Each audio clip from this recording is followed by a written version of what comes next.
जो जो काम है से काम करें।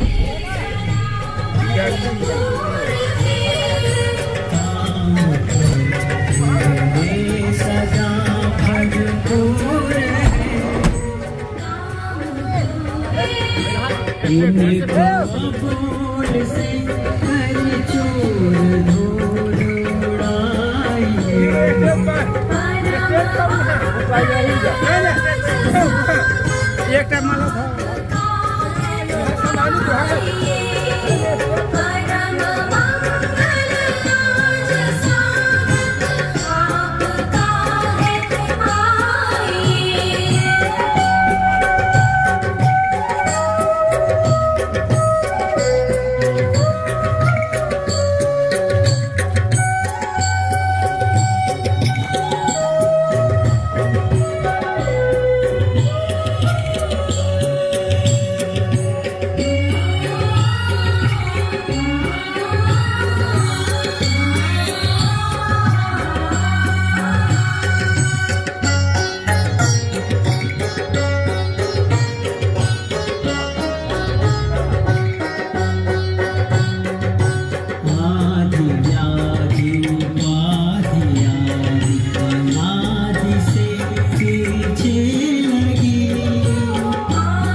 हेलो परमपिता परमात्मा कबीर साहिब की सतनाम। तो आज शहीद नगर में यदुकहा में परमपिता परमात्मा के मूल ज्ञान का सत्संग होने जा रहा है और आज सत्य असत्य का निर्णय जरूर होगा, क्योंकि मालिक की दया होती है तब किसी गांव में, किसी नगर में, किसी शहर में ये मूल ज्ञान का सत्संग हो पाता है। तो आज यदुकहा में इस मूल ज्ञान की बारिश होगी और जिन लोगों पे परमात्मा की दया होगी केवल वही इस सत्संग को समझ पाएंगे। सुन तो सब लेंगे, जहां तक ये आवाज जा रही है वहां तक सब सुन लेंगे, लेकिन समझ ये किसी किसी के समझ में आएगा, ये सबके समझ में नहीं आता।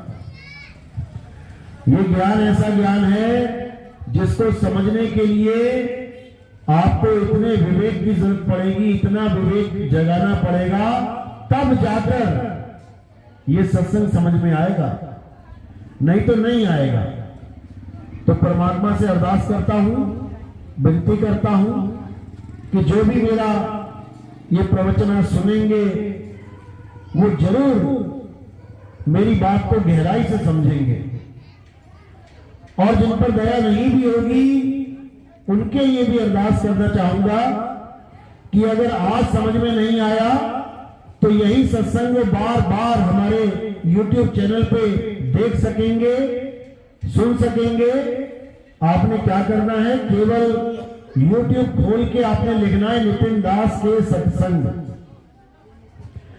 जब आप ये लिखेंगे नितिन दास के सत्संग तो आपको हजारों सत्संग मिल जाएंगे सामने, दुनिया भर के सत्संग।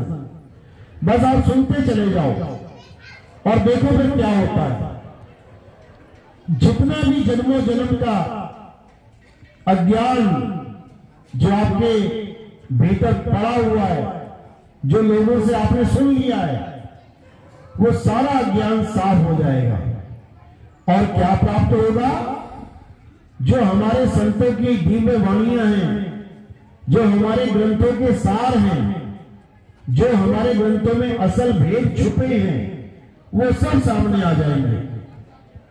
और धीरे धीरे धीरे धीरे इतनी जागृति हो जाएगी कि आप मेरी एक एक बात को समझ पाएंगे कि मैं कह क्या रहा हूं।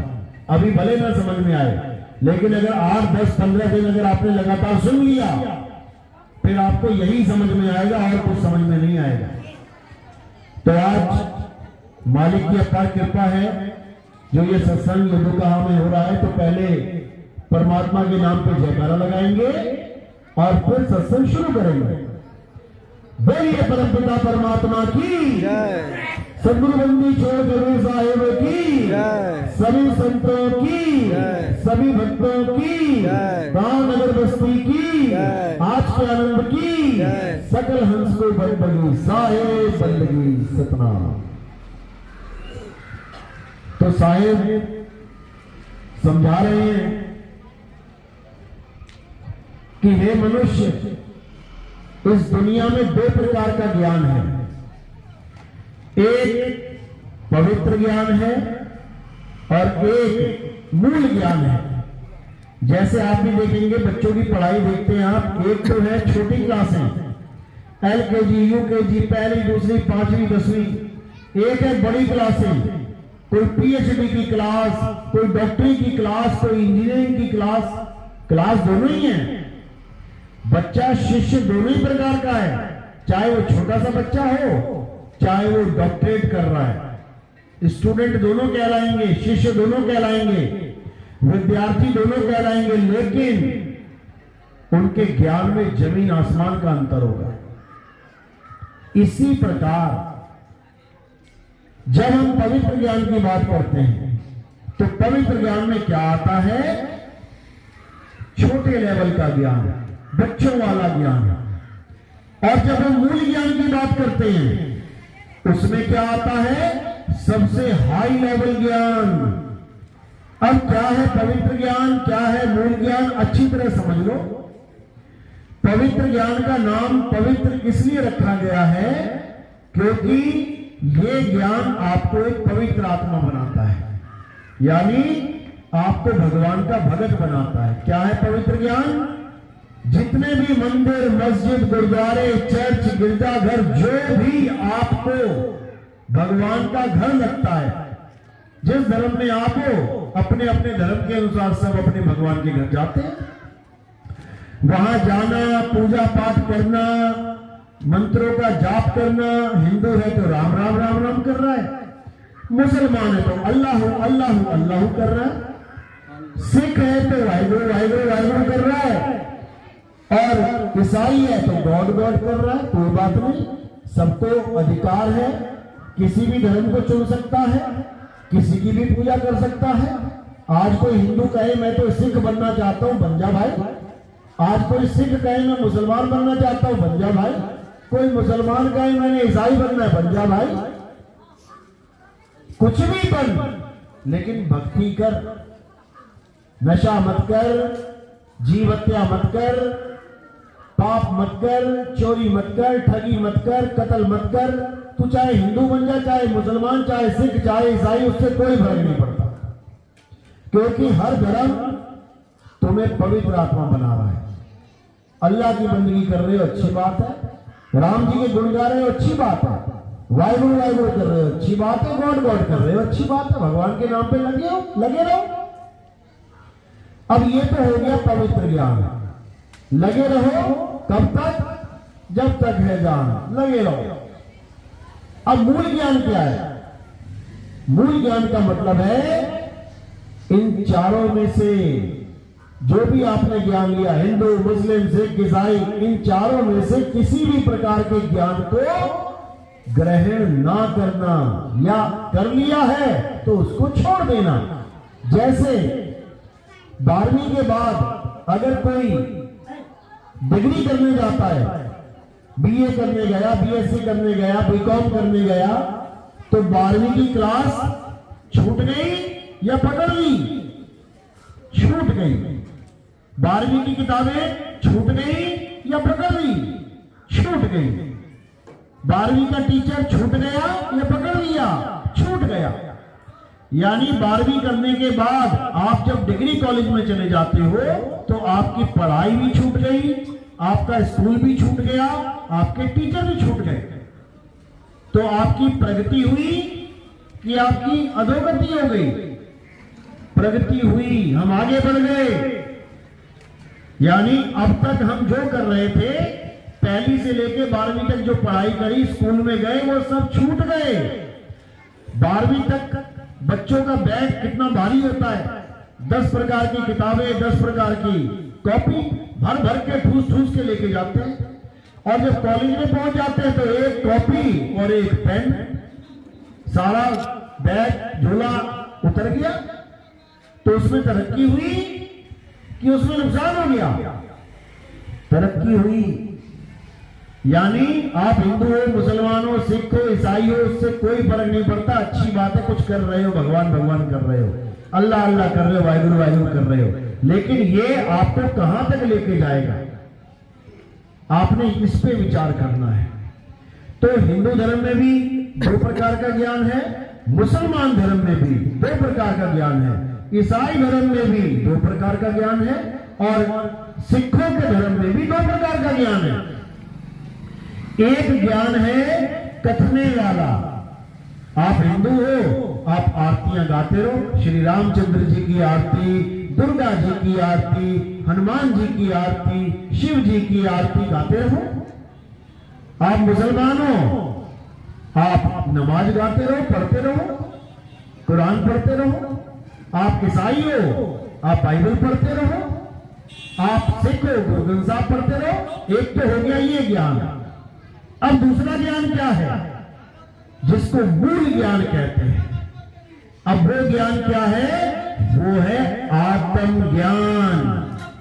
आत्मज्ञान, क्योंकि जब तक आत्मज्ञान नहीं समझ में आया तब तक आपकी पढ़ाई पूरी नहीं हो सकती। आत्मज्ञान क्या चीज है, अच्छी तरह समझ लें।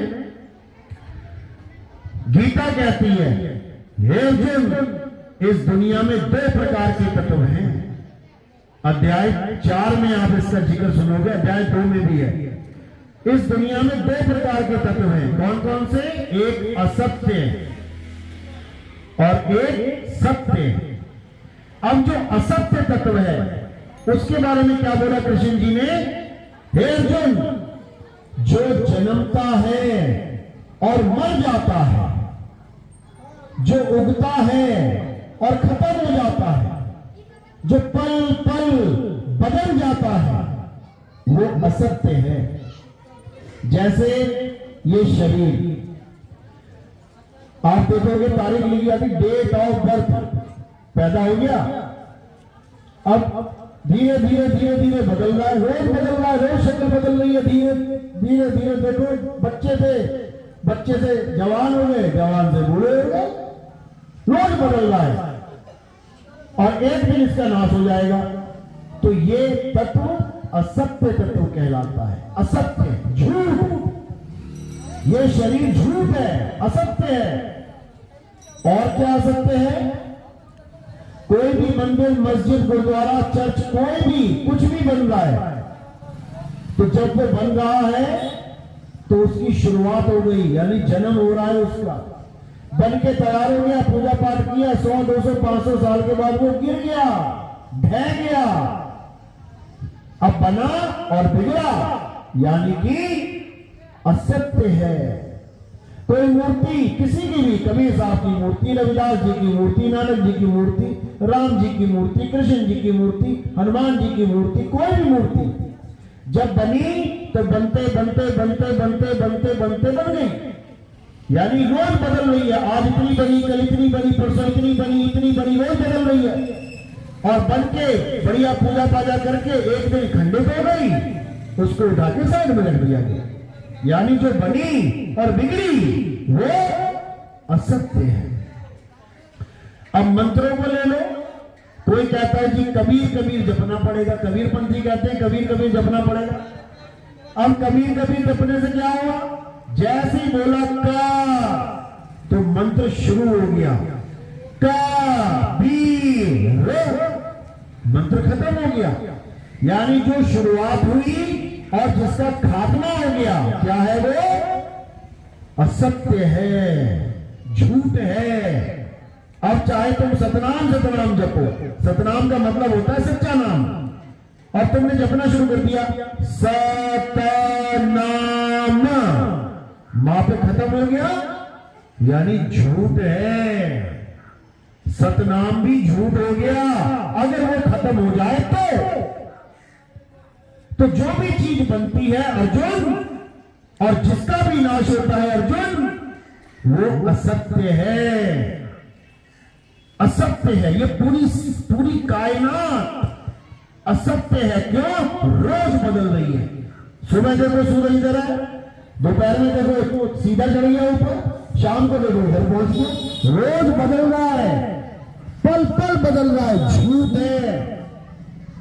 आज सर्दी है, कल बरसात हो गई, फिर गर्मी आ गई, झूठ है। आज पेड़ छोटा सा है, धीरे धीरे धीरे बड़ा हो गया, झूठ है, एक दिन गिर भी जाएगा। तो सत्य क्या है, हे अर्जुन, इस पूरे संसार में बस एक ही सत्य है, और वो क्या है, हे अर्जुन, आत्मा ही सत्य है। इस आत्मा का ना तो कभी जन्म होता है, ना ही आत्मा की कभी मृत्यु होती है। ये अजन्मा है, नित्य है, शाश्वत है, पुरातन है, यही सत्य सनातन है। तो क्या है, सत्य केवल एक है, आत्मा ही सत्य है।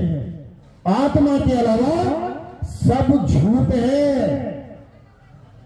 हे अर्जुन, इस आत्मा को ना तो कोई शस्त्र काट सकता है, ना अग्नि जला सकती है, ना वायु सुखा सकती है, ना जल भिगो सकता है। इस आत्मा का कोई कुछ बिगाड़ ही नहीं सकता। और इस शरीर का, इसको काटा भी जा सकता है, इसको जलाया भी जा सकता है, इसको दफनाया भी जा सकता है, इसको सुखाया भी जा सकता है, इसको भिगोया भी जा सकता है।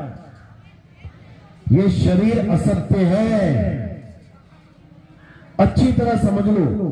सत्य केवल एक है, और वो है आत्मा।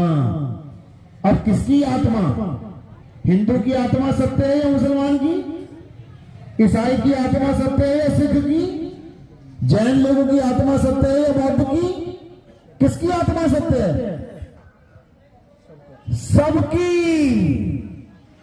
सबकी। कोई हिंदू है तो हिंदू होके आत्मा के ज्ञान को प्राप्त करे, कोई मुसलमान है तो मुसलमान होके आत्मा के ज्ञान को प्राप्त करे, कोई सिख है तो सिख रह के आत्मा के ज्ञान को प्राप्त करे, अगर कोई ईसाई है तो ईसाई होके आत्मा के ज्ञान को प्राप्त करे। जब सब एक आत्मा को ही मानने लग जाएंगे, उस एक आत्म देव की साधना में लीन हो जाएंगे, अब बताओ झगड़ा कौन करेगा? कोई कहेगा, कोई एक दूसरे को गलत बोलेगा, कोई कहेगा कि तू अलग काम कर रहा है और मैं अलग, तू सही कर रहा है या मैं सही। अरे सभी एक काम करेंगे, सभी एक सी भक्ति करेंगे, सब एक कुल मालिक को पाने की कोशिश करेंगे, तो सारे एक हो जाएंगे। अब अलग अलग कैसे हो गए ये समझ लो। हर धर्म ये कहता है कि परमात्मा एक है। मुसलमान कहते हैं अल्लाह कह लो, खुदा कह लो, रब कह लो, परवरदिगार कह लो, रब्बुल आलमीन कह दो, कुछ भी कह लो, एक है। हमारे वेद कहते हैं परमेश्वर एक है। ईसाई कहते हैं, बाइबल कहती है गॉड इज वन, गॉड एक है। और गुरुद्वारे वाले कहते हैं वाहिगुरु एक है। अब चारों की किताबों में यह लिखा हुआ है। मुसलमानों की में लिखा है कि अल्लाह ने सूर्य बनाया, हिंदुओं में लिखा है कि भगवान ने सूर्य बनाया, ईसाई में लिखा है गॉड ने सूर्य बनाया, और सिखों में लिखा है अकाल पुरख वाहिगुरु ने सूर्य बनाया।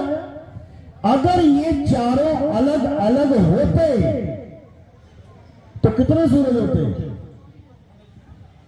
कितने होते? 2, 3, 4 सूरज होते। एक अल्लाह वाला इधर होता, वाहिगुरु वाला इधर होता, सिख वाला इधर होता, मुसलमान वाला इधर होता, हिंदू वाला इधर होता। चारों तरफ सूरज ही सूरज घूम रहे होते। लेकिन देखने में आता है कि सूर्य केवल एक है। इसका मतलब क्या हुआ? इसका मतलब ये नहीं कि बाकी 3 ग्रंथ झूठ बोल रहे हैं। इसका मतलब चारों ग्रंथ सच बोल रहे हैं, लेकिन हमें लग रहा है कि सारे ग्रंथों में जो नाम रखा गया है, किसी में अल्लाह, किसी में वाहिगुरु, किसी में राम, किसी में खुदा, ये सब अलग अलग लोग हैं। अज्ञानता ये है, अज्ञानता ये है। हम चारों को अलग अलग मान बैठे हैं, इसलिए हमें एक से अनेक होना पड़ रहा है। हिंदू अलग भाग रहा है, मुसलमान अलग भाग रहा है, सिख अलग भाग रहा है, ईसाई अलग भाग रहा है, और 2-4 धर्म बना दो वो अलग भाग रहे हैं। सब अलग अलग अलग अलग हो गए।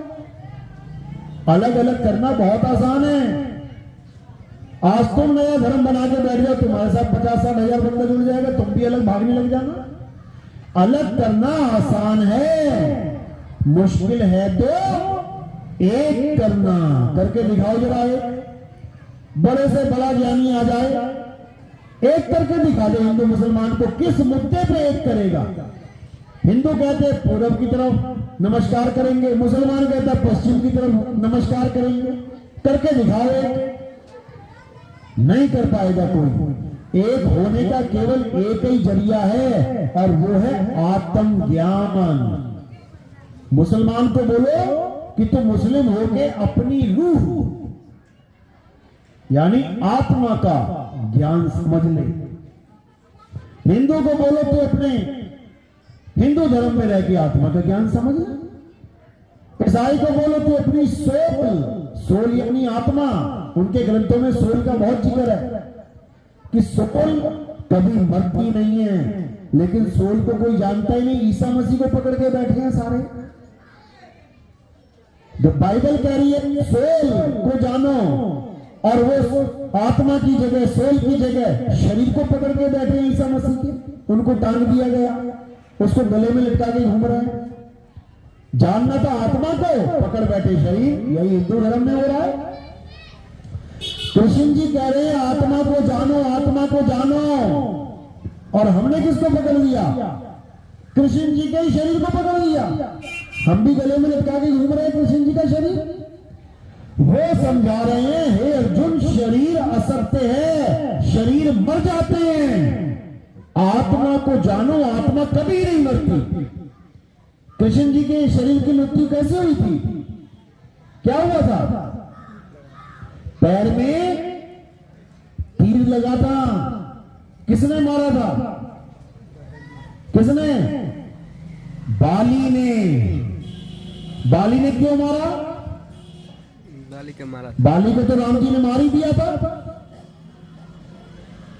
बाली ने तीर मारा क्यों? क्योंकि राम जी ने बाली को छुप के मारा था। छुप के।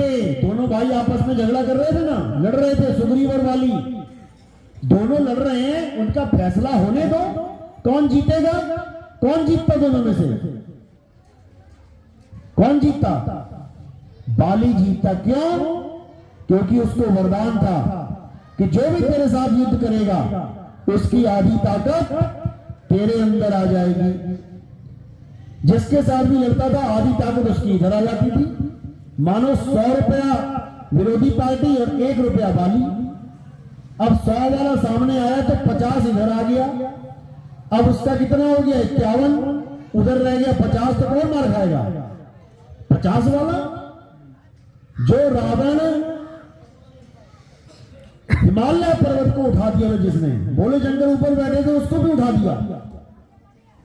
उस रावण को 6 महीने तक काठ में अपनी बाह में जकड़ के रखा था उसने, बाली ने। ये समझ लो, राम जी एक इशारा करते तो दोबारा पकड़ के ले आता हूं उसे। इतना बड़ा ये पुल बोलो, ये युद्ध करने की जरूरत ही ना पड़ती। तो उस बाली को जब धोखे से राम जी ने मारा छुप के, तब बाली को बहुत गुस्सा आया। क्यों आया? क्योंकि बाली भी एक क्षत्रिय है, वो भी जानता है कि क्षत्रिय धर्म के नियम क्या होते हैं, मर्यादा क्या होती है। जब दो क्रिकेटर खेल रहे होते हैं, दो टीमें खेल रही होती हैं, तो नियम किस वाली को पता होता है? एक टीम को या दोनों को? दोनों को। जब कोई फुटबॉल खेल रही होती है दो टीमें, तो नियम किसको पता होता है? एक को कि दोनों को? दोनों को। जहां फाउल होता है एकदम ऑब्जेक्शन कर देते कि फाउल है। इसी प्रकार राम जी और बाली दोनों को पता था कि युद्ध की मर्यादा क्या होती है।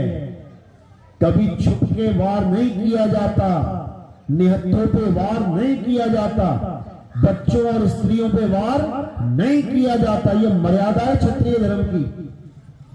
लेकिन राम जी ने मर्यादा तोड़ दी और छुप के तीर मार दिया। अब जब मर्यादा तोड़ी है तो फाउल है, अब जब फाउल है तो पेनल्टी है। उसी वक्त बाली ने यह श्राप दे दिया राम जी को कि हे राम, हे मर्यादा पुरुषोत्तम राम, तुमने ये मर्यादा तोड़ी है, इसकी तुम्हें सजा मिलेगी। जैसे तुमने मुझे छुप के मारा है, वैसे ही मैं भी तुम्हें छुप के मारूंगा। और इतना कह के मर गया। एक युग तक ये श्राप पीछा करता रहा, एक युग तक।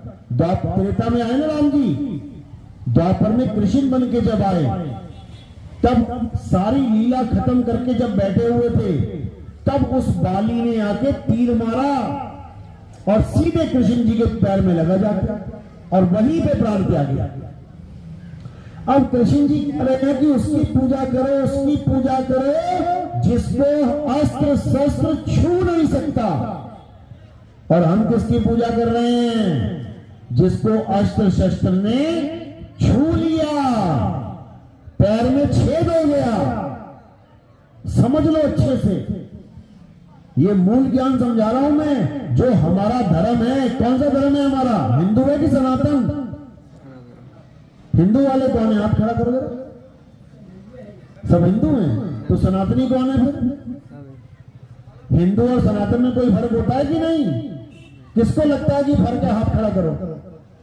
किसको लगता है कि फर्क नहीं है? सब जनता सो रही है, कोई फर्क नहीं पड़ता इनको।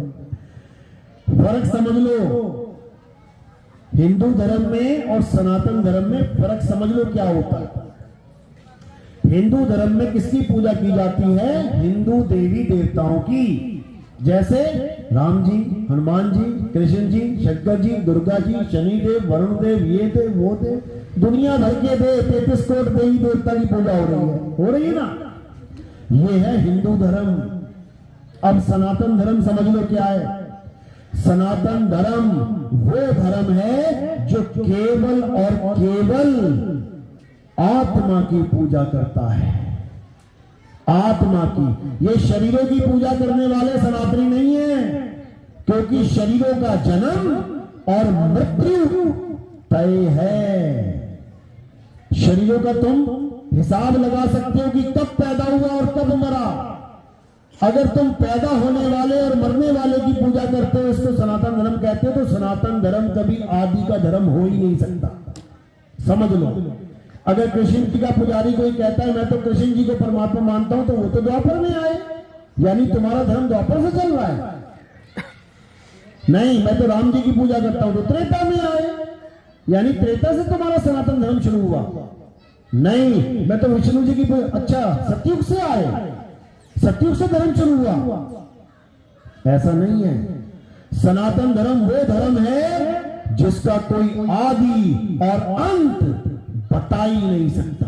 बता के दिखा दे कोई। क्योंकि लोगों को सनातन का मतलब ही नहीं पता।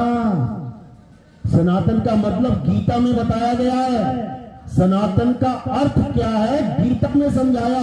क्या समझाया? अध्याय 2 24वां श्लोक कि हे अर्जुन, हे अर्जुन, ये आत्मा अचल है, अडोल है, ये आत्मा अछेद्य है, इसमें छेद नहीं कर सकता कोई।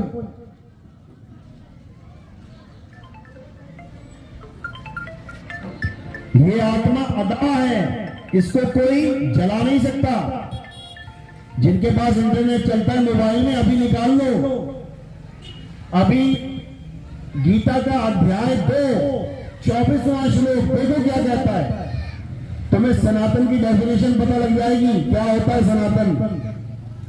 ये आत्मा अचल है, यानी ये चलता नहीं है, अचल है। ये आत्मा अचल है, स्थिर है, सर्वव्यापी है। ये आत्मा अडोल है, ये आत्मा पुरातन है, ये आत्मा ही सत्य सनातन है। जो लोग आत्मा के ज्ञान को समझते हैं, जो लोग आत्मा के ज्ञान को प्राप्त करते हैं, केवल वो लोग सनातनी हैं। बाकी सब हिंदू मुस्लिम सिख ईसाई हैं, कोई फर्क नहीं पड़ता, एक ही कैटेगरी में गिने जाएंगे सारे। क्योंकि आत्मज्ञान सब धर्मों से श्रेष्ठ ज्ञान है, जिसके लिए क्या बोला गया। अध्याय 3 17वां श्लोक पढ़ो जरा क्या कहता है। कौन सी पूजा करने की बात करी है कृष्ण जी ने, बिल्कुल साफ बोला है कि हे अर्जुन, जो लोग अपनी आत्मा में रमण करते हैं, जो अपनी आत्मा में तृप्त हैं, जो अपनी आत्मा में संतुष्ट हैं, उनके लिए कोई धार्मिक कर्म कर्तव्य लागू ही नहीं होता। उनको अपने पूरे जीवन काल में एक बार भी किसी मंदिर, मस्जिद, गुरुद्वारे, चर्च जाने की जरूरत नहीं पड़ती। उनको एक बार भी किसी मंत्र, तंत्र, जंत्र को जपने की जरूरत नहीं पड़ती। उनको एक बार भी किसी तीर्थ मूर्त में जाने की जरूरत नहीं पड़ती। वो अपनी आत्मा में लीन रहते हैं। अध्याय 3 18वां श्लोक क्या कहता है। हे अर्जुन, जो लोग अपनी आत्मा के स्वरूप को जान लेते हैं, उन्हें किसी अन्य जीव पर निर्भर रहने की जरूरत नहीं पड़ती। यानी उनको अब कुछ नहीं चाहिए, उनको किसी का आधार नहीं चाहिए, वो स्वयं में सिद्ध हो जाते हैं। वो आत्मज्ञानी सनातनी हो जाते हैं। और सनातनी वो होता है जिसका जन्म मरण सदा सदा के लिए खत्म हो जाए, और बाकी सब ऐसे ही मां के गर्भ में उल्टे लटक के इस 3 लोक में घूमते फिरते हैं। कोई जमीन के नीचे घुसा हुआ कीड़े मकोड़े बन के, कोई धरती पर रेंग रहा है सांप बिच्छू बन के, कोई आसमान में उड़ रहा है कबूतरबाज बन के। ऐसे ही 1,84 में ये जीव भटकता रहता है, जो आत्मा के ज्ञान को प्राप्त नहीं कर पाता। अब आत्मा के ज्ञान को प्राप्त करने के लिए क्या चाहिए। सबसे जरूरी है मनुष्य शरीर। आत्मा का ज्ञान कोई जानवर प्राप्त नहीं कर सकता कि कुत्ता, बिल्ली, हाथी, घोड़ा ये आत्मज्ञानी बन जाएगा। ये तो बेचारी भोग जूनियां हैं, खाएंगे, कमाएंगे, मरेंगे। गधा घोड़ा है, खाएगा, काम करेगा। बैल है, खाएगा, काम करेगा, मरेगा एक दिन। ये इंसान एक ऐसा है जो सब कुछ करते हुए आत्मा को, आत्म ज्ञान को प्राप्त कर सकता है। इसके अलावा और कोई नहीं है। लेकिन सबसे बड़ी दुख की बात यह है कि ये इंसान अपने शरीर की कदर ही नहीं करता, अपने शरीर को पहचान ही नहीं पाता कि ये कौन सा शरीर मिल गया मुझे। बड़े बड़े देवी देवता इस शरीर को प्राप्त करने के लिए तरसते हैं, लेकिन हम उल्टी गंगा बहा रखी है। हम देवी देवताओं की पूजा करते हैं, वो हमें ध्याते हैं, हम उनको ध्याते हैं। यही विडंबना है। करना क्या है, कर क्या रहे हैं। तो यही कृष्ण जी बार बार समझा रहे हैं कि आत्मा को जानो, आत्मा को जानो, आत्मा को जानो, इससे पहले कि ये शरीर छोड़ना पड़ जाए। और कैसे जानेंगे आत्मा को, विधि क्या है। पूरी गीता पढ़ लेना, एक जगह भी आत्मा को प्राप्त करने की विधि नहीं बताई, एक जगह भी। योग बता दिया, जंत्र बता दिया, मंत्र बता दिया, ओम तत्सत बता दिया मंत्र, लेकिन आत्मज्ञान को प्राप्त करने की विधि नहीं बताई। क्या वेद बताया कि हे अर्जुन, अध्याय 4 34वां श्लोक, हे अर्जुन, जो ज्ञान मैं तुम्हें समझा रहा हूं, आत्मा का ज्ञान, इसे प्राप्त करने के लिए तुम ऐसे तत्वदर्शी संत के पास जाओ जिसने अपनी आत्मा को जान लिया है। जिसने अपनी आत्मा को जान लिया है वही तुम्हें तुम्हारी आत्मा का ज्ञान करवा सकता है, अन्यथा इस पूरे भूमंडल पे कोई आत्मा का ज्ञान करा ही नहीं सकता। सब शरीरों की ही पूजा करने में लगे, बिल्कुल क्लियर बता रखा है। और एक बार आत्मज्ञान हो जाने पर तुम ये कभी नहीं जान पाओगे कि तुम एक शरीर हो। तुम हमेशा अपने आप को आत्मा करके ही जानोगे, यानी तुम कभी भ्रमित हो ही नहीं पाओगे कि तुम एक शरीर हो, क्योंकि तुम शरीर नहीं हो। शरीर क्या है? शरीर जीवात्मा के कपड़े हैं। ये शरीर कैसे चलता है? आत्मा के द्वारा चलता है। घर से चल के यहां तक कैसे आए हो? आत्मा के द्वारा आए हो। रास्ते में आत्मा शरीर को छोड़ देती तो क्या होता? वही ढेरी हो जाते, वहीं पड़े होते कहीं सड़क के किनारे नाली में। अगर आज यहां बैठे हो तो आत्मा की वजह से हो। अगर मंदिर तक जा रहा है हिंदू, आत्मा की वजह से जा पा रहा है। अगर मुसलमान जा रहा है मस्जिद तक, आत्मा की वजह से जा पा रहा है। अगर सिख और ईसाई अपने अपने मंदिर मस्जिद में जा रहे हैं, गुरुद्वारे में जा रहे हैं, तो आत्मा की वजह से जा पा रहे हैं। आज तुम कोई जयकारा लगाते हो, जय श्री राम, किसकी वजह से? आत्मा की वजह से। जिस दिन आत्मा ने शरीर को छोड़ दिया, बोल के दिखाना जय श्री राम। अगर कोई बोल रहा है अल्लाहू अकबर, किसकी वजह से? आत्मा की वजह से। आत्मा नहीं है, बोल के दिखाया अल्लाहू अकबर। जितने भी नाम तुम्हारे मुंह से निकल रहे हैं, जितने जयकारे, जितनी आरती, जितनी पूजा पाठ, कुछ भी आत्मा की वजह से। और हम उसी आत्मा को जानते नहीं है। आत्मा का नाम तो सुना सबने, या वो भी नहीं सुना? कौन कौन अपनी आत्मा साथ लेके आया? हाथ खड़ा करो जरा। ये एक ही बंदा लेके आया, बाकी बिना आत्मा के बैठे हैं। हमेशा आत्मा साथ है आपके, हमेशा। लेकिन तुम्हें आत्मा के अलावा हर चीज का ज्ञान है। आंख कहां है, कान कहां है, माथा कहां है, बाल कहां है, पैर कहां है, हाथ कहां है। लेकिन अभी तुमसे पूछे आत्मा कहां है, हाथ लगा के दिखाओ जरा। कहां लगाओगे? कहां लगाओगे? ये तो छाती है, यहां दिल है, फेफड़े हैं। आत्मा कहां है? पूरे शरीर में वास है। अगर पूरे शरीर में आत्मा है तो हाथ काट देते हैं तो आत्मा से हाथ चलेगा अपने आप। पैर काट देते हैं, चला जाएगा चलते चलते अकेला।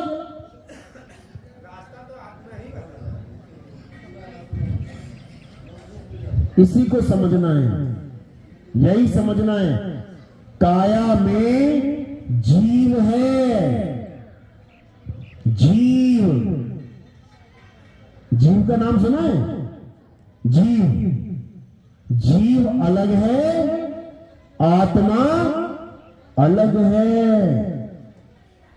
अलग है, लेकिन दोनों जुड़े हुए हैं आपस में, इसलिए हम कहते हैं जीव आत्मा। चीनी अलग है, पानी अलग है, दोनों को मिला देते तो क्या बन जाता है? शरबत, यानी मीठा पानी।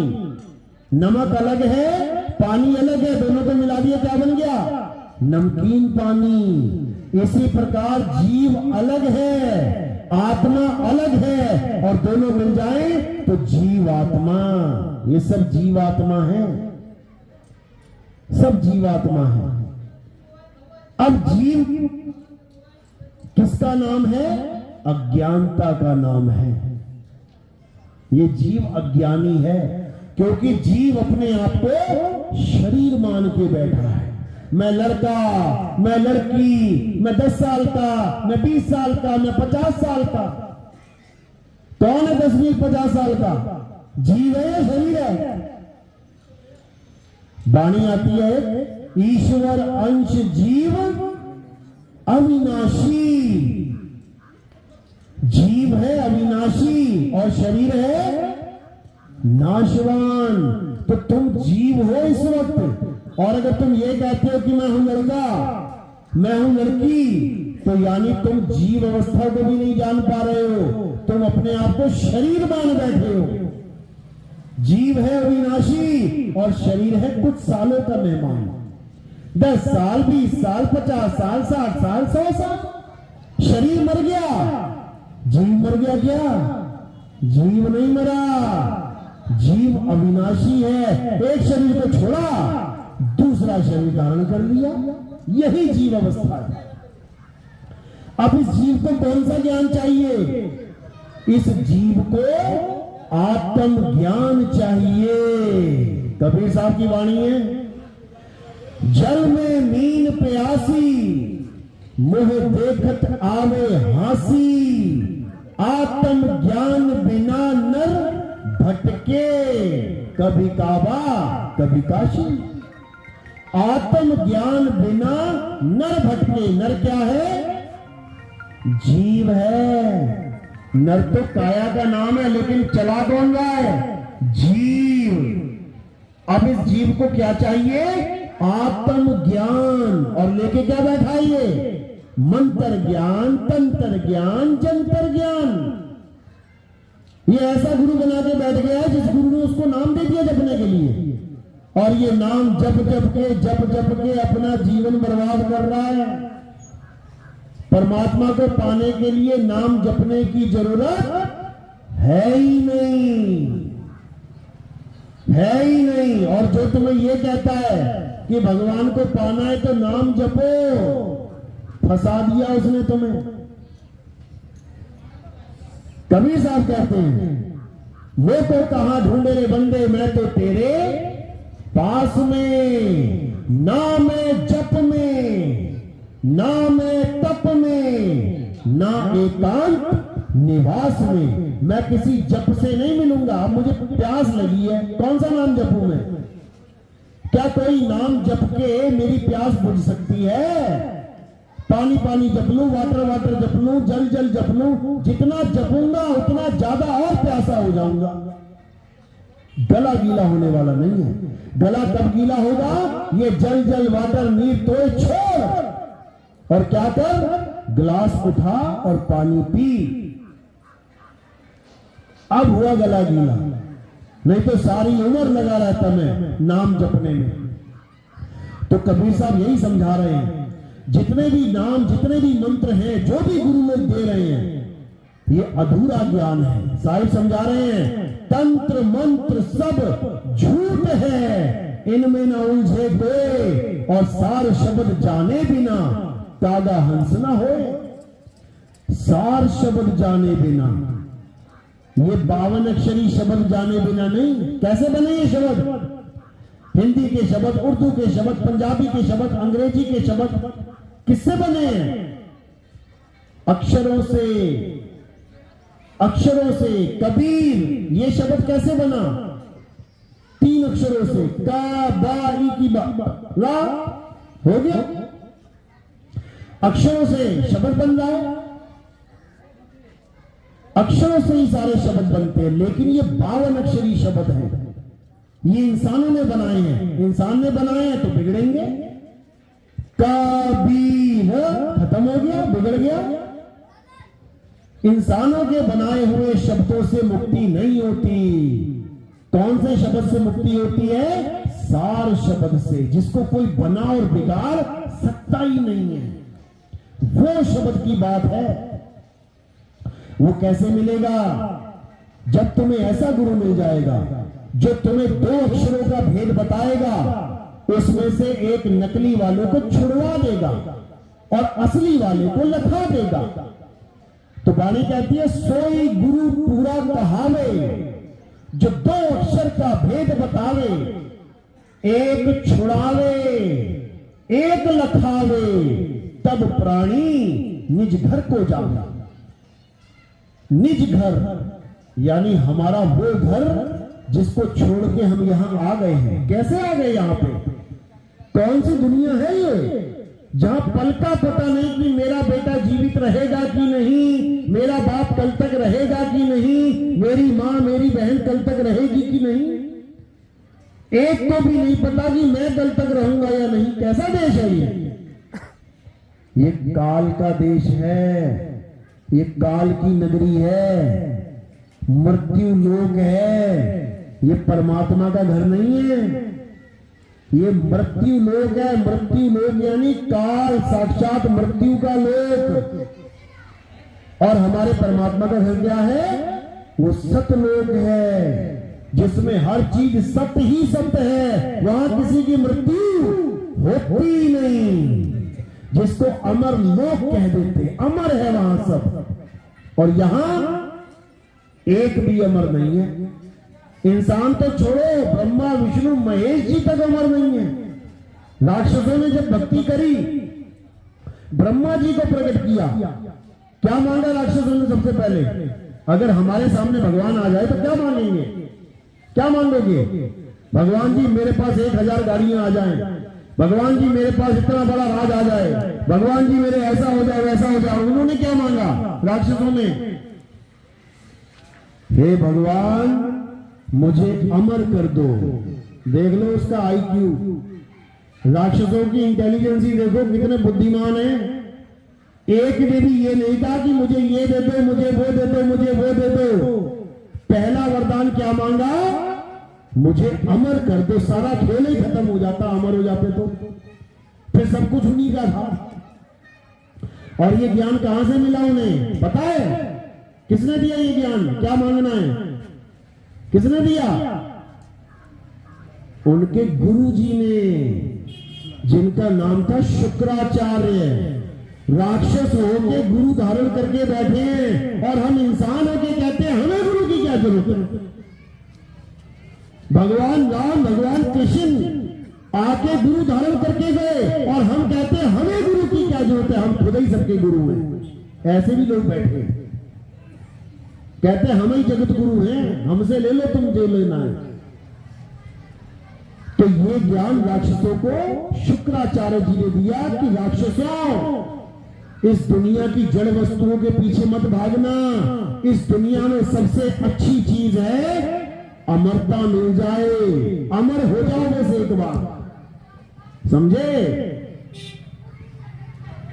तो इतना इंटेलिजेंट था राक्षस हमारा, और हम सोचते हैं घृणा की दृष्टि से, अरे उन्होंने तो ब्रह्मा विष्णु महेश जी को प्रकट कर लिया, तुम बताओ किसने प्रकट किया? टाइम ही नहीं किसी के पास, नौकरी करने से, खेती बाड़ी करने से समय नहीं है, लेकिन राक्षसों को आग लगाने के लिए समय है। रावण का पुतला फूकने जरूर जाऊंगा मैं। जबकि राम जी ने जब रावण के तीर मारा नाभि में, तो अपने भाई को क्या कहा? जा इसकी आग लगा दे जाके।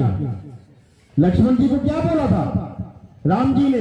पता है कुछ? किसको पता? हाथ खड़ा करो, किसी को नहीं पता। क्या बोला था? ये है असली ज्ञान। और तुम्हारे हाथ में क्या पकड़ा दिया? तुम्हारे हाथ में पकड़ा दी मशाल, आग लगाओ रावण को जाके। राम जी ने अपने भाई को बोला कि हे लक्ष्मण, जाओ और उस परम ज्ञानी से कुछ ज्ञान लेके आओ। समझे? वो गया, बोला हे रावण मुझे ज्ञान दो। उसने एक बार देखा, पलट के घुमा लिया मुंह, वापस चला गया राम जी के पास। भैया ये तो कोई ज्ञान देता ही नहीं है, और इससे क्या ज्ञान लेना, ये तो राक्षस है, इसलिए तो हमारी भाभी को उठा लिया था। तो राम जी ने क्या कहा? नहीं, ये बहुत बड़ा ज्ञानी है, अभी तुम्हें नहीं पता। तुम खड़े कहां हुए थे? तो कहता मैं सिर के पास खड़ा हुआ था। कहते तब ज्ञान नहीं मिलता। आओ और हम दोनों भाई मिलके पैरों में गिरते हैं, पैरों की तरफ खड़े होते हैं, तब ये हमें ज्ञान देंगे। और उन्होंने ज्ञान दिया था। ये दर्ज है, आग लगाने को नहीं बोला कि तुम हर साल जाते हो आग लगाने के लिए। किसने बोला आग लगाने के लिए? कहां से हुक्म हुआ ये आग लगाने का? उल्टा पाठ पढ़ा दिया तुम लोगों को सारे का सारा। ज्ञान कहीं से भी मिले, चाहे दुश्मन भी ज्ञान दे रहा है, वो भी ले लेना, तुम्हारे काम आ जाएगा। समझे? दत्तात्रेय के कितने गुरु थे पता है? 24, जिसमें से एक वैश्या भी थी। 24 गुरु पता करना कौन कौन से हैं। चींटी, मकड़ी, घड़ियाल, ये सारे, उसमें एक वैश्या भी उनकी गुरु थी। उससे भी कुछ सीखा। क्या सीखा? क्या सीखा वैश्या से? कि जिससे पैसे ले लो उसको पूर्ण सुख दो, कमी मत छोड़ना। ये सीखा वहां से उसने, ईमानदारी। तो उनके भी 24 गुरु थे। और यहां लोग कहते हैं अरे भैया हमने तो एक गुरु बना लिया, अब ना छोड़ेंगे उसको, नरकों में चले जाएंगे। वो 24 गुरु बना के बैठे हैं, वो ना गए नरकों में। ये सब जाल बुन रखा है इन गुरुओं ने कि मेरा चेला मुझे छोड़ के ना चला जाए। क्यों? ये पेट का धंधा बना रखा है। कासे कहूं सब जग अंधा, सबको लागा पेट का धंधा। कबीर साहब ने कभी नहीं कहा कि कोई एक गुरु धारण करके दूसरा नहीं कर सकता। एक छोड़ो 100 गुरु कर सकते हो तुम। और साहिब ने बाणी बोली है, जब लग मिले नहीं शब्द वो सांचा, तब लग गुरु करो 10 पांचा। कितने गुरु करो? तुम्हें ज्ञान पूरा मिलना चाहिए। और ज्ञान कोई मंत्र वाला ज्ञान नहीं होता कि गुरु जी से मंत्र लेके आ गया मैं। मंत्र तो तुम गुरु जी को दे दो 20-50। तुम्हें कम मंत्र पता है क्या? हनुमान जी के 108 नाम तुम्हें पता है, राम जी के 108 नाम तुम्हें पता है, शिव जी के 108 नाम तुम्हें पता है, दुर्गा जी के 108 नाम तुम्हें पता है।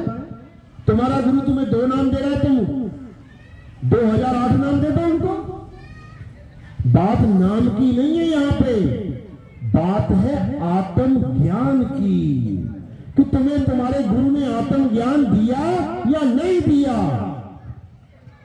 मंत्र ज्ञान नहीं चाहिए, आत्म ज्ञान चाहिए। आत्म ज्ञान यानी उस ताकत का अनुभव हो जिसकी वजह से ये सारा शरीर चल रहा है, जिसकी वजह से ये जीव पूरे शरीर को चला रहा है। उस आत्मा का ज्ञान होना चाहिए। और अगर आत्मा का ज्ञान इस जीवन में नहीं हो पाया तो वापस तैयारी करो 84 में जाने की। अभी तो बढ़िया ठंड लगी है तो जैकेट वैकेट पहन के बैठे हो। जब बन जाओगे ना हिरन, घड़ियाल, शेर, चीते, कोई ना पहनाएगा जैकेट। गलियों में कुत्ते देख रहे हैं, ठुठुरते हैं बेचारे रात में, एक दूसरे से चिपक चिपक के सोते हैं कि थोड़ी गर्मी आ जाए। फिर रजाई कंबल नहीं मिलेंगे, फिर दरवाजे नहीं मिलेंगे लॉक। हिरन बन के जंगल में खड़े होकर सोना पड़ेगा। पता नहीं कहां से शेर झपट्टा मार ले, जान बचा के भागना पड़ेगा, पकड़ लेगा गर्दन तुम्हारी। आज तो दरवाजे बंद, खिड़की बंद, ताला लगा के आराम से सोते हो, केवल इंसान जन्म की वजह से। नहीं तो हालत खराब हो जाए सबकी। केवल इंसान जन्म को इतनी फैसिलिटी मिली है। सतयुग, त्रेता, द्वापर और आज कलयुग आ गया। एक भी गाय ने, जबकि भगवान की सबसे प्यारी चीज है, एक भी गाय को आज तक स्वेटर नसीब नहीं दिया भगवान जी ने। एक भी गाय को आज तक कंबल नहीं उड़ाया भगवान जी ने कि कोई कंबल ओढ़ के घूम रही हो अपने से। अगर उड़ाया तो किसने उड़ाया? इंसान ने। भगवान का नंदी आज भी नंगा ही घूम रहा है। सतयुग हो गया, त्रेता बीत गया, आया इंसान भी नंगा ही था। आदि मानव आया कि नहीं आया? लेकिन आज देखो कितने तरह के कपड़े पहन के बैठा है, लाल, पीले, काले, हरे, गुलाबी। कपड़े में भी चॉइस करता है, नहीं हरा नहीं, मैं तो लाल वाला पहनूंगा। अच्छा, कपड़ा नहीं, कलर चाहिए इसे। इतनी फैसिलिटी केवल इसलिए मिल रही है क्योंकि इंसान जन्म मिल गया है। आज प्यास लगी, घुमाई पेटी, 2 लीटर पानी भर लिया। क्यों? ऊपर 2000 लीटर की टंकी लगा रखी है, देखो छतों पे लगी हुई है। और जिस दिन हिरण बन गए, शेर ने दौड़ाया 5 किलोमीटर तो दौड़ाएगा पहले, बच के निकल गए तो गला ऐसे सूख रहा होगा कि अब क्या करूं। उसके बाद तालाब में जाओगे ढूंढते ढूंढते पानी, तो वहां क्या फ्री मिल रहा है? वहां कोई और बैठा है, इंतजार कर रहा है। हाँ बेटा तू मुंह तो डाल एक बार, तू एक घूंट पी के तो देख, तेरी गर्दन पकड़ के ना खींच ली तो बहुत बुरा हाल हो जाएगा सबका। ये मत सोचना कि मजे करने आए जिंदगी में, मजे कर लिए, खा लिए, पी लिए, निकल लिए। ये इंसानी जन्म मिला है केवल और केवल मुक्ति के लिए। अगर इस जन्म में मुक्ति नहीं मिली तो 1,84 में फंस जाओगे भाई, और कोई बचाने वाला नहीं है। यहां कोई झांपर मार देगा तो FIR कर दोगे कि मुझे मारा। 84 में 4 शेर आके एक हिरण को पकड़ के बोटी बोटी करके खाएंगे, कोई FIR दर्ज नहीं होगी। चीखते रह जाओगे, चिल्लाते रह जाओगे, तुम्हारे घर परिवार के बाकी हिरण दूर से खड़े होकर तुम्हें, लेकिन कोई मदद नहीं करेगा। याद रखना कि इस जन्म के खत्म होने से पहले पहले कितनी उम्र होती है एक आदमी की नॉर्मल? 70 साल। 70 से पहले ही निकल लेते हैं कितने?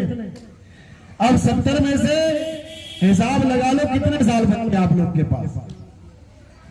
कोई 65 का है, कोई 66 का है, कोई 63 का है, 2 3 4 5 हद 6 7 8 9 10 बस इसी में सबकी कहानी बन जाएगी। सब निकल लेंगे एक एक करके।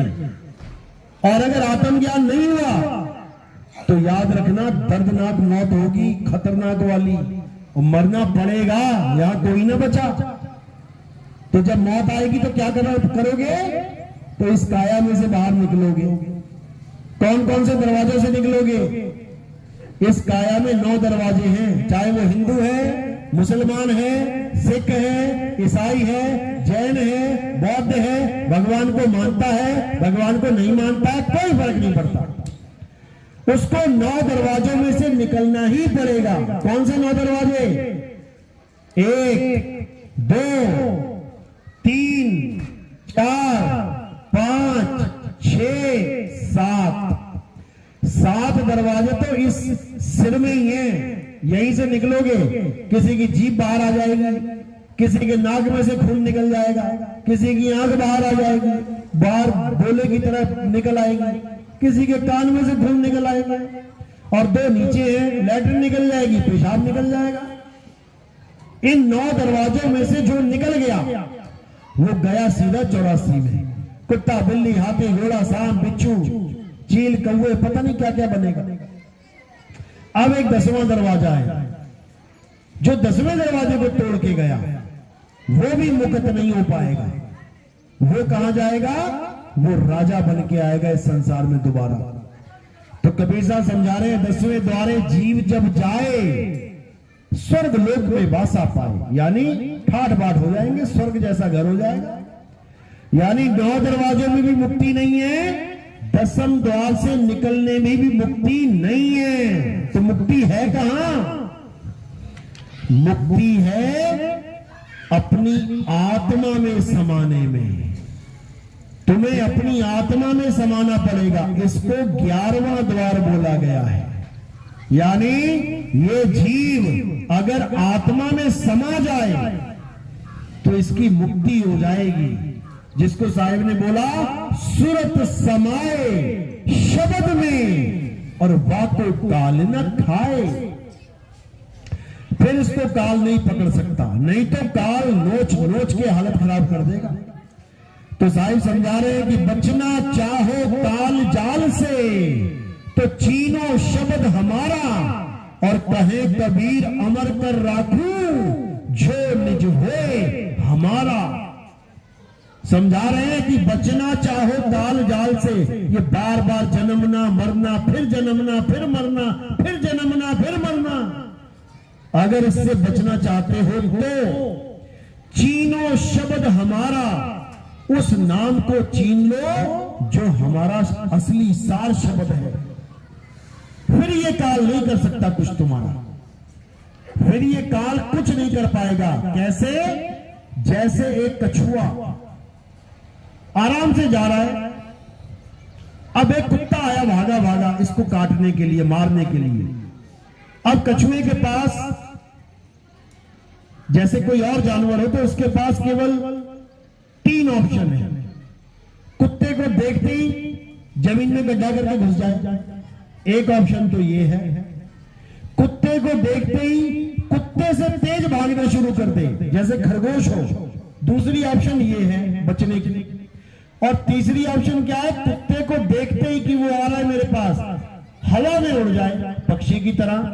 3 ऑप्शन है। अब कछुए के पास कौन सी ऑप्शन है?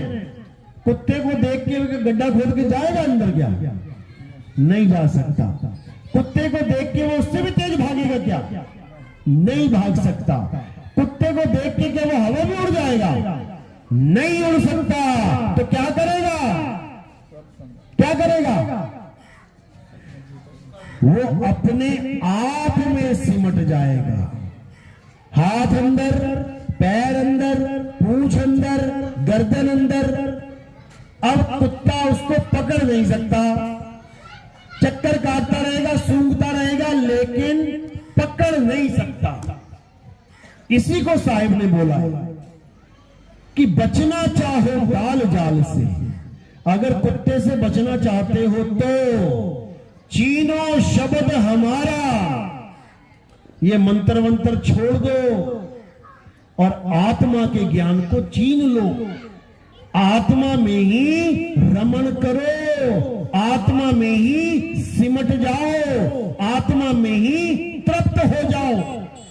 यानी कछुआ अपने आप में तृप्त हो गया, अब उसे बाहर आने की जरूरत नहीं है।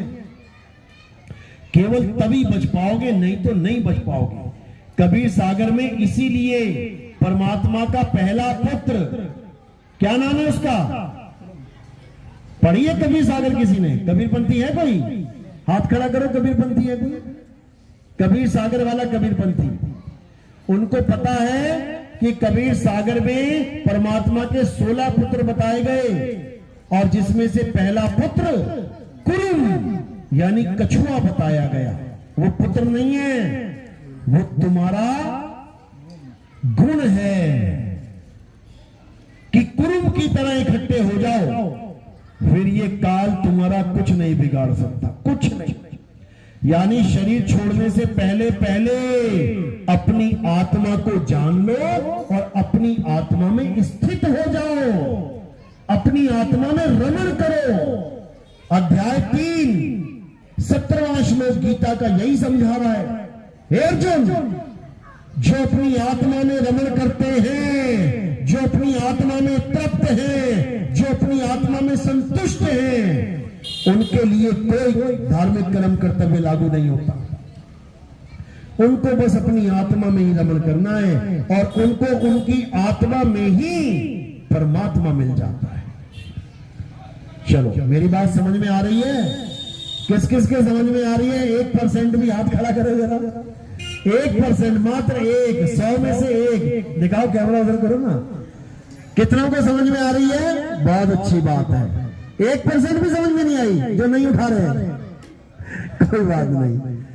तो बात केवल आत्मा की और शरीर की। शरीर नाशवान है, आत्मा अविनाशी है। शरीर का ज्ञान नीचे लेवल का ज्ञान है और आत्म ज्ञान ऊपर लेवल का ज्ञान, दोनों है। मैं ये नहीं कह रहा कि मंदिर मस्जिद गुरुद्वारे ये सब गलत है, ऐसा नहीं है। शुरुआत यहीं से होगी, जाना यहीं से पड़ेगा। जैसे डॉक्टर बनना है तो क्या पहली दूसरी चौथी पांचवी स्कूल बंद करा दे क्या? बंद नहीं कराने हैं, जाना उसी में से है, लेकिन पहुंचना टॉप पे है। तब तुम्हें कोई डॉक्टर कहेगा, 5वीं पास को डॉक्टर नहीं कहता कोई। इसी प्रकार मूर्ति पूजा करने वालों को या मंत्र जपने वालों को या हवन यज्ञ करने वालों को या कोई तीर्थ मूर्त करने वालों को आत्मज्ञानी कोई नहीं कहता। आत्मज्ञानी उसको कहा जाता है जो आत्मा का ज्ञान समझता है, ज्ञान रखता है, आत्मा का अनुभव करता है। जिसके कारण ये शरीर चल रहा है, उसको जानना है। पंखे को करंट चला रहा है, दोनों ताकत अलग अलग है। पंखे को छुओगे तो लोहे को छुए ऐसा लगेगा, और करंट को छुए तो 2 फुट पीछे जाके गिरोगे। दोनों अलग अलग हैं। इसी प्रकार शरीर अलग, आत्मा अलग। शरीर का अनुभव अलग, आत्मा का अनुभव अलग। तो जो गुरु धारण करते हैं उन्हें भेद समझाया जाता है कि आत्मा का अनुभव कैसे करना है, विधि क्या है। क्योंकि आत्मा है तो तुम्हारे पास, लेकिन तुम्हें उसका भेद नहीं पता। वही भेद समझा के नीर छीर का यानी शरीर और आत्मा का निबेड़ा कर दिया जाता है। शरीरों से ध्यान हटवा दिया जाता है, आत्मा से ध्यान जुड़वा दिया जाता है, और उसके बाद तुम अमर, कोई नहीं मार सकता तुम्हें। हे अर्जुन, ये आत्मा अमर है, तू और मैं अमर है। हमारे शरीर तो मर सकते हैं, लेकिन हमारी आत्मा कभी नहीं मरती। तो इसको समझना है। चलो, आज का सत्संग यही समाप्त करते हैं। और हमारे सत्संग आप YouTube चैनल पे सुन सकते हैं। हमारा चैनल है कैद कबीर सुनो भाई साधो नितिन दास, या फिर आप YouTube चैनल पे सर्च करेंगे नितिन दास के सत्संग, तो आपको वो आराम से मिल जाएंगे। बाकी हमारे प्रचार का जो कार्यक्रम है वो साधना टीवी भारत में चलता है, उसमें भी आता है, ईश्वर टीवी में भी आता है, और बहुत जल्दी दिव्य और संस्कार टीवी में भी हमारा प्रोग्राम शुरू होने वाला है। तो धीरे धीरे पूरा विश्व और मालिक की कृपा होगी तो सब हिंदू मुस्लिम सिख भाई सारे ईसाई एक झंडे के नीचे आएंगे, एक आत्मदेव को समझेंगे, उसकी साधना करेंगे और जन्म मरण से मुक्त हो जाएंगे। क्योंकि मुक्ति सब चाहते हैं।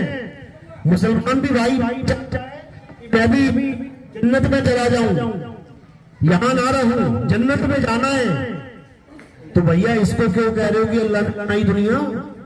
या तो जन्नत बनाई होगी, दुनिया बनाई होगी। अगर वो जन्नत है तो ये चीज है, तभी तो मुक्ति चाहते हो यहां से। हिंदू भी कह रहा है स्वर्ग में जाना है, तो कर रहा है फिर ये किसने बनाया? फिर ईसाई भी कह रहा है हमने हेवन में जाना है गॉड के पास, तो यहां क्या कर रहा है, धक्के खा रहा है। इसी को समझना है। ये संसार भव सागर है, ये जेल है, और हमने परमात्मा के पास जाके मुक्त हो जाना है। उसकी विधि गुरु बताता है। साहिब बोले हमारी गीता है, हर हर गीता घर घर गीता, ये हमारी गीता छपी हुई है, हर हर गीता घर घर गीता। इसमें पूरी गीता का सार ज्ञान हमने छापा है, और संतों की वाणियों के साथ छापा है कि संत क्या कहते हैं, गीता क्या कहती है, संत क्या कहते हैं, गीता क्या कहती है। आपको मेल मिलेगा, इसमें समझ में आएगा कि हमारा धर्म है क्या, हमें करना क्या है, वो सब समझ में आएगा। सत्य नाम हिंदू मुसलमान किसने बनाया? बहुत बढ़िया सवाल है। देखो, हमें प्रकृति ने ये शरीर दिया, सबको दिया। प्रकृति ने इंसान बनाया, यानी कुम्हार ने घड़े बनाए। अब कुछ बन गए हिंदू, कुछ बन गए मुसलमान। किसकी वजह से? इन अक्षरों की वजह से। ये तुम्हारे अक्षर है ना, मुंह से निकल रहे हैं, इसकी वजह से तुम हिंदू और मुसलमान बन गई। ये अक्षर खत्म कर दो, आ आ ई का खा गा चा चा जा टा ठा डा सब खत्म कर दिया। आप बताओ तुम हिंदू हो कि मुसलमान? क्या हो? हाँ, जीव भी बोल रहे हो ना, जीव है, उसका भी तो नाम रख दिया ना, उसका भी तो नाम रख दिया। बिना नाम के वो जीव है। जीव तो हमने रखा ना नाम। इंग्लैंड में जाके कहोगे ये जीव है, वो कहेंगे जीव क्या होता है? हर भाषा में हर वस्तु का अलग अलग नाम इंसानों ने रखा। ये पानी, इसका नाम भी नहीं रखा गया था, तब भी था दुनिया में। भारत वालों ने पानी रख दिया, अमेरिका वालों ने वाटर रख दिया, किसी ने जल रख दिया, किसी ने नील रख दिया। यानी एक ही पानी को अलग अलग नामों से बना के लोगों को समझा दिया। अब एक कहता है वाटर बड़ा है, एक कहता है पानी बड़ा है, एक कहता है जल बड़ा है, एक कहता है नीर बड़ा है, एक कहता है तोय बड़ा है। चीज एक ही है, नाम 5 रख दिए, लड़ते रहो मरते रहो। अब लड़ाई खत्म कब होगी? जब नाम को किनारे कर देंगे। ठीक है, तेरा जल है, ला क्या है तेरा जल, तेरा वाटर तू भी लेके आ, तेरा नीर तेरा तो लेके आ, तू पानी लेके आ। मेज पे रख दिया पांचों ने, झगड़ा शुरू हो जाएगा, खत्म हो जाएगा। जब देखोगे गिलास में, अरे इसका जल भी वही है, अरे इसका वाटर भी वही है, इसका पानी भी, अरे केवल नाम अलग है। पानी वाटर जल एक ही चीज है, तो झगड़ा खत्म। केवल 52 अक्षर का झगड़ा है। और साईं समझा रहे हैं 52 के जंजाल में अरे फंस गया ये संसार, और सिमरन 52 का करे कैसे लागे पार। आज भगवान के नाम पे, अल्लाह के नाम पे, वाहिगुरु के नाम पे क्या है तुम्हारे पास? केवल जा रहे हैं, याद रखना। 1000 आदमी यहां खड़ा हो गया, जय श्री राम जय श्री राम, 1000 आदमी वहां खड़ा हो गया, अल्लाह अकबर अल्लाह अकबर। उसको पूछो तूने राम देखा क्या कभी? ना बेटा मैंने तो कभी ना देखा। तो क्या है तेरे पास? मेरे पास ये नाम है, जय श्री राम। अल्लाह वालों के पास चले, तुम अल्लाह को देखा कभी? नहीं भैया देखा तो नहीं। क्या है तुम्हारे पास? मेरे पास ये नाम है, अल्लाहू अकबर। अरे यार तुम दोनों नाम लेके बैठे हो, वस्तु क्या है? किसको राम कहते हैं, किसको अल्लाह कहते हैं, बताओ तो सही। कुछ समझ में नहीं आने वाला किसी को। इसीलिए साहिब कह रहे हैं 52 अक्षर जोड़े आन, सत्याना अक्षर एक पहचान। उस एक अक्षर यानी अविनाशी। संस्कृत भाषा में शर का मतलब होता है नाशवान। उसके आगे आ लगा दिया, बन गया अक्षर, तो वो है अविनाशी। उस एक अविनाशी को तो जाना नहीं, और 52 अक्षर को जोड़ तोड़ के तुमने भगवान बना लिए। किसी ने लगा दिया राम, ये हो गया पुरुष राम। किसी ने आका डंडा रा से हटा के माँ में लगा दिया रमा, वो हो गई स्त्री। वही अक्षर सेम, राम रमा, दोनों का अर्थ ही बदल गया।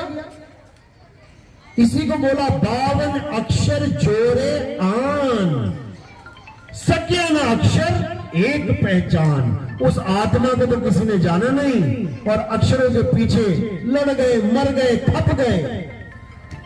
तो साहिब समझा रहे हैं 52 अक्षर लोकत्रय, अरे सब कुछ इन्हीं माही, ये आखर खिर जाएंगे, वो अक्षर इनमें नहीं। यानी ये शब्द तो खत्म हो जाएंगे। जय श्री राम जय श्री राम जय श्री राम करते प्राण निकल गए, जय श्री राम ना निकलेगा मुंह से, खत्म। अल्लाह अकबर अल्लाह अकबर अल्लाह अकबर, जैसे प्राण निकल गए अल्लाह अकबर भी खत्म। ये अक्षर खिर जाएंगे, वो अक्षर इनमें नहीं। यानी वो आत्मा इन अक्षरों में नहीं है। उस आत्मा की वजह से ये अक्षर निकल रहे हैं, हिंदी के, पंजाबी के, उर्दू के, फारसी के। जैसे ही आत्मा शरीर से अलग हो गई, वैसे ही अक्षरों का खेल खत्म हो गया। उसको तो बस यही समझना है। इतना अगर समझ में आ गया तो सारी कहानी समझ में आ जाएगी कि 52 अक्षरों को किनारे कर दो और आत्म अक्षर को जान लो, सारा झगड़ा खत्म। अगला सवाल, कौन नाम से जीव आवागमन से मुक्त होगा? यही समझा रहा हूं, पूरा 1.5 घंटा हो गया। आत्म ज्ञान से। वो कोई नाम 52 अक्षरी नाम नहीं है। होठ कंठ लागे नहीं और जीव्या नहीं उच्चार, गुप्त वस्तु जो लखे सो निज हंस हमार। ये होठ कंठ वाला नाम नहीं है। साहिब कहते हैं शब्द शब्द सब कोई कहे, वह तो शब्द विदेह और जीवा पे आवे नहीं। ना वो राम है, ना वो श्याम है, ना वो हनुमान है, ना वो अल्लाह है, ना वो वाहिगुरु है, ना वो कबीर है, ना वो गॉड है। वो कोई बोलने लिखने वाला नाम नहीं है। जीपा पे आवे नहीं और निरख परख कर ले। वो आत्म ज्ञान है, आत्मा है, जिससे जीव का कल्याण होगा। रामपाल साहब कह रहे हैं कि कबीर साहब हमको भेजे हैं। क्या सवाल पूछते हो तुम लोग।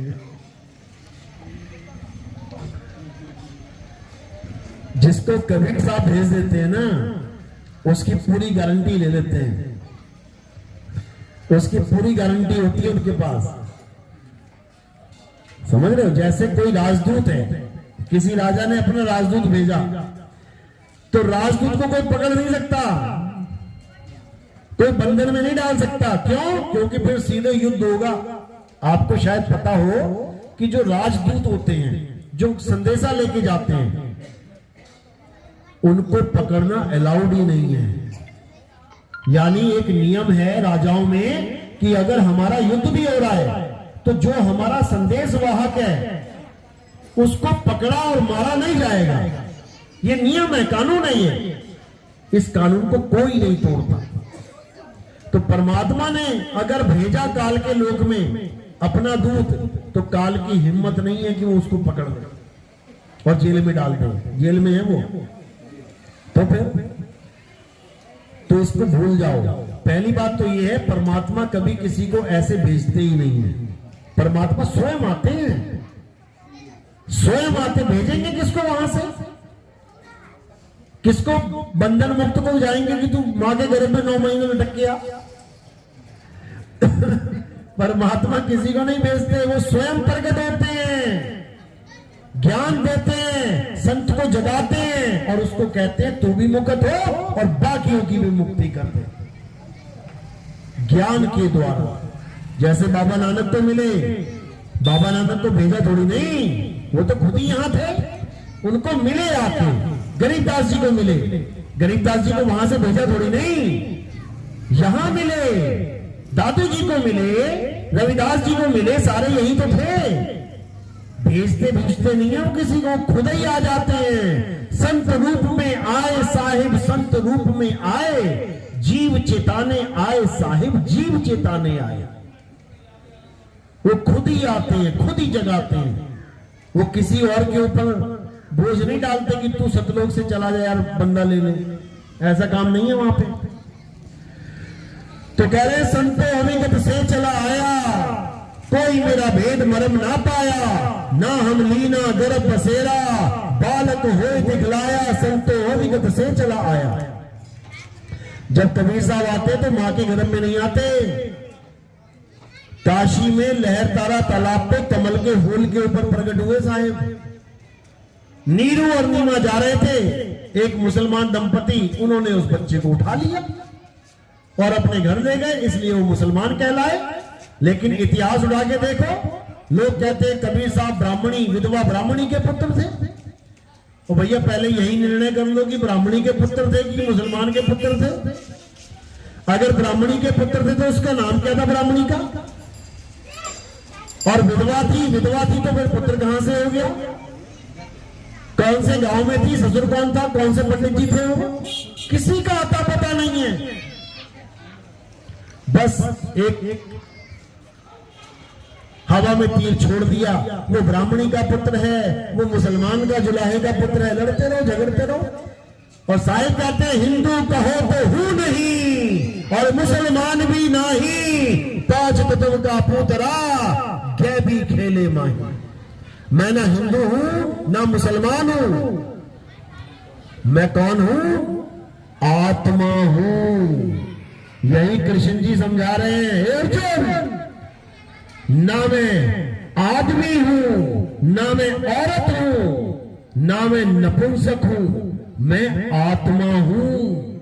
किसको समझ में आ रहा है? सब कृष्ण जी को आदमी आदमी आदमी मान रहे हैं, विष्णु जी को आदमी मान रहे हैं। विष्णु जी आदमी है क्या? अगर विष्णु जी आदमी है तो जब राक्षस देवताओं के बीच में बैठ के वो राहु अमृत पान करने लगा था, तो किसने गर्दन काटी थी उसकी? आदमी ने या औरत ने? किसने? औरत में, तो विष्णु जी औरत कैसे हो गए? जब शंकर जी ने भस्मासुर को वरदान दे दिया जिसके सिर पे हाथ रख देगा भस्म हो जाएगा, और शंकर जी को दौड़ा लिया भस्मासुर ने, तब कौन मारने आया भस्मासुर को? आदमी की औरत? औरत तो विष्णु जी आदमी कैसे हैं? अगर विष्णु जी आदमी हैं तो पहला अवतार कौन सा था? मत्स्य अवतार, मछली का, तो मछली कहां से बन गए? दूसरा अवतार कौन सा था? कछुए का, तो कछुआ कैसे बन गए? तीसरा अवतार कौन सा था? वराह का, जंगली सुअर, तो फिर वराह कैसे बन गए? क्योंकि ये सारे शरीर हैं, विष्णु जी एक आत्मा है। कभी वो आदमी का चोला धारण कर लेते हैं, कभी वो मछली का चोला धारण कर लेते हैं, कभी वो कछुए का चोला धारण कर लेते हैं, कभी वो वराह का चोला धारण कर लेते हैं। चोला धारण करने का मतलब ये नहीं कि वो चोला ही हो गए। आज तुमने नीले कपड़े पहने, कल पीले पहन लोगे, फिर हरे, फिर गुलाबी। इसका मतलब ये नहीं कि तुम नीले पीले हरी गुलाबी हो गए। तुम कौन हो जो ये चोला धारण कर रहा है? वो है कौन?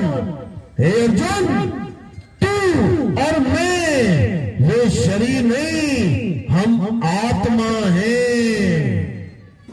अच्छी तरह समझ लो इसको, यही काम आएगा। नहीं तो तुम कपड़ों की पूजा करने लग जाओगे, सारी उम्र रह जाओगे। आदमी के कपड़े, औरत के कपड़े, कुत्ते के कपड़े, बिल्ली के कपड़े, हाथी के कपड़े, घोड़े के कपड़े, तुम कपड़ों की पूजा करते रह जाओगे सारी उम्र, शरीरों की पूजा करते रह जाओगे। कभी जान ही नहीं पाओगे कृष्ण जी हैं कौन, राम जी हैं कौन, हनुमान जी हैं कौन। बस तुम जो कपड़े धारण कर लिए उन कपड़ों की पूजा करते रहो, जय श्री राम कहते रहो। चलो, हो गए तीनों सवाल। चलो आज का सत्संग यही समाप्त करते हैं। सतनाम। हाँ जी बोलिए। आत्मा का नाम और दूसरा है कि नहीं? आत्मा के नाम बहुत सारे हैं। आत्मा कह लो, अंग्रेजी में सोल कह लो, अरबी में रूह कह लो। वो तो विभिन्न जगह का देश का भाषा में है। हाँ हाँ, आत्मा का जो असली नाम जो और दूसरा है कि नहीं? वो तो आप जितने मर्जी रख लो। आत्मा का नाम अडोल है, अबोल है, अकह है, नियक्षर है, बहुत सारे नाम हैं, बहुत सारे नाम हैं। आत्मा तो इसलिए प्रचलित है क्योंकि हमारे ग्रंथों में ज्यादातर आत्मा नाम रखा गया, आत्मा नाम लिखा गया, इसलिए आत्मा सबको पता है। इसके और भी नाम है, अचल, अडोल, अकह, नियक्षर, निशब्द, ये सब आत्मा के ही नाम है। परमात्मा का नाम क्या है? पहले समझ लो आत्मा परमात्मा का, पहले भेद समझ लो क्या भेद है। जब आत्मा के नाम इंसान ने रखे तो परमात्मा के नाम किसने रखे हैं? फिर ये परमात्मा नाम किसने रखा है? परमात्मा नाम किसने रखा है? परमात्मा ने खुद ही अपना परमात्मा रख लिया। आप तो करते हैं आपके परमात्मा के। किसका? अनेक नाम है, कोई राम के नाम से जपता है, किसी के नाम से जपता है, हाँ विष्णु के नाम से हाँ। तो आप कहते हैं उसको नहीं जपना। अरे जपना तो आत्मा भी नहीं है कि आत्मा आत्मा जपू में, आत्मा आत्मा भी नहीं जपना है। आत्मा एक वस्तु है जिसकी वजह से काया खड़ी है। करंट एक वस्तु है जिसको छू के अनुभव किया जा सकता है, जपना थोड़ी नहीं है। हम लोग सुनते हैं साहब की वाणी में ये आत्मा नहीं चलता है, नहीं पीता है, नहीं खाता है। हाँ यही तो मैं समझा रहा हूँ। शरीर के अंदर में आत्मा है, तो आत्मा को जाने तो आप आत्मा को जानते हैं, बात भी तो देते हैं, जब माला पहने हुए हैं, कपड़ा लगाए हुए हैं, भोजन भी करते हैं ठाव ठाव पर। तो कपड़ा खोल दें और भोजन खाना छोड़ दें? अरे तो आत्मा को जरूरी, शरीर को तो जरूरी है, शरीर को तो जरूरी है। कबीर साहब ने कपड़े क्यों पहने, नंगे क्यों नहीं घूम रहे हो? जाओ बैठ जाओ भाई, बहस वाला काम नहीं यहाँ पे, सुनोगे मुझसे कुछ। जो ज्ञान चाहिए वो नहीं पूछ रहे हैं। खाना क्यों खाते हो, कपड़े क्यों पहनते हो, सारे संत नंगे घुमा दो तुम तो। चलो कोई बात नहीं, देखो हो जाता है, कोई बात नहीं, हो जाता है, जीव है, कुछ भी कर सकता है भाई। चलो आज का सत्संग यही समाप्त करते हैं। बोलिए परमपिता परमात्मा की, बंदी छोड़ सतगुरु कबीर साहिब की, सभी संतों की, इस गांव नगर बस्ती की, सत्संग में आए सभी प्रेमी भक्तों की, इनके माता पिता की, इनके बाल गोपाल की, सकल हंस को बंदगी साहेब बंदगी। सतनाम सतनाम सतनाम।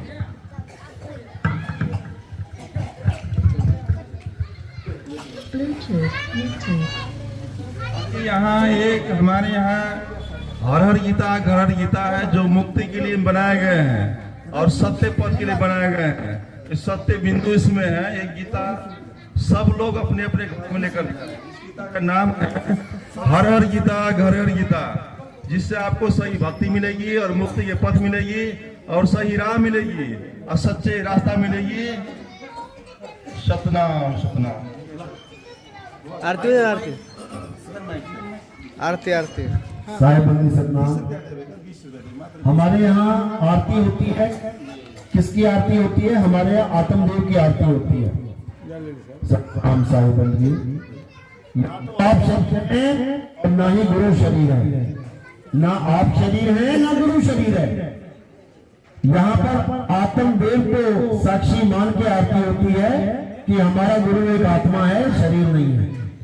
तो हमारे यहाँ जड़ वस्तु की आरती नहीं होती है। जैसे कोई पत्थर की पूजा करे, मूर्ति की पूजा करे, कोई कल को मेरी मूर्ति बना के बैठ जाए, मेरी फोटो लगा के उसकी आरती करने लग जाए, तो वो अज्ञानी जीव है।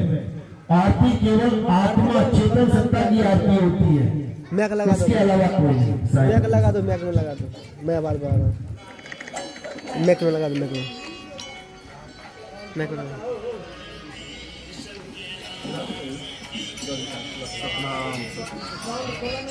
नीचे रखनी है।